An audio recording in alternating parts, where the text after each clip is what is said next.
मेरा नाम सुहानी है। मेरी उम्र 35 साल है। मैं अभी भी इतनी जवान हूं कि दिखने में 25 साल की लड़की लगती हूं। हर कोई मुझे देखकर अट्रैक्ट हो जाता है और मेरा होना चाहता है।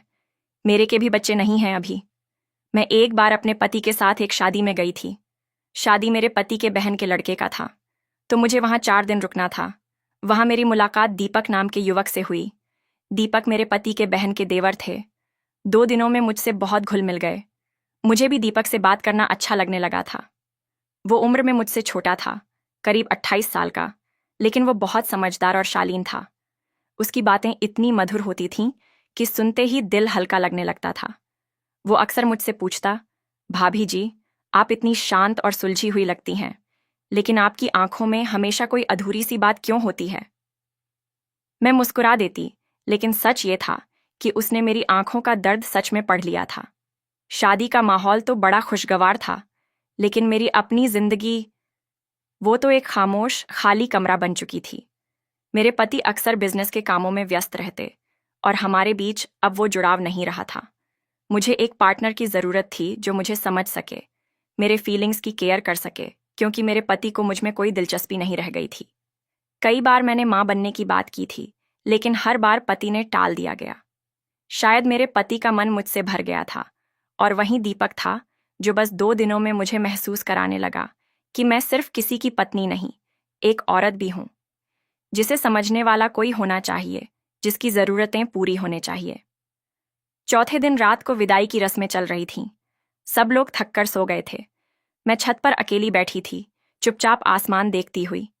तभी दीपक आ गया। उसने पूछा, इतनी रात को अकेली क्या कर रही हैं भाभी जी? मैंने कहा, कुछ नहीं, बस थोड़ा मन भरा भरा सा है। वो चुपचाप मेरे पास बैठ गया। कुछ देर तक दोनों खामोश रहे। फिर वो बोला, मैं समझता हूं भाभी, शादी से पहले आपको अपने होने वाले पति से बहुत सारी उम्मीदें थीं, लेकिन किसी इंसान को उसकी मर्जी के खिलाफ बदलना मुमकिन नहीं होता। उसकी बात सीधा मेरे दिल में उतर गई। मैंने पूछा, दीपक, क्या तुमने कभी किसी को बहुत करीब से महसूस किया है? उसने मेरी तरफ देखा, धीरे, गहराई से, और बोला, मैं अभी कर रहा हूं। वो पल जैसे रुका हुआ था। न हवा चल रही थी, न कोई आवाज, बस वो निगाहें जो कहे बिना सब कह रही थीं। मैंने धीरे से अपनी नजरें झुका लीं। उसने धीरे से मेरा हाथ थाम लिया और कहा, भाभी, मैं इन 4 दिनों में आपसे जितना जुड़ा हुआ महसूस करने लगा हूं, इससे पहले कभी किसी के साथ ऐसा महसूस नहीं किया। फिर उसने पूछा, भाभी, क्या हम एक दूसरे की सहायता करें? मैंने पूछा, कैसी सहायता? तो उसने कहा, जिसकी हम दोनों को बहुत जरूरत है। मैं उसकी बात समझ गई। रात के करीब 1 बज चुके थे। सब लोग सो गए थे। मैं दीपक को अपने कमरे में ले गई और दरवाजा बंद कर लिया। मैंने सारी लाइट बंद की, और फिर हमने एक दूसरे की खूब सहायता की। वह मेरी जिंदगी सबसे हसीन रात थी।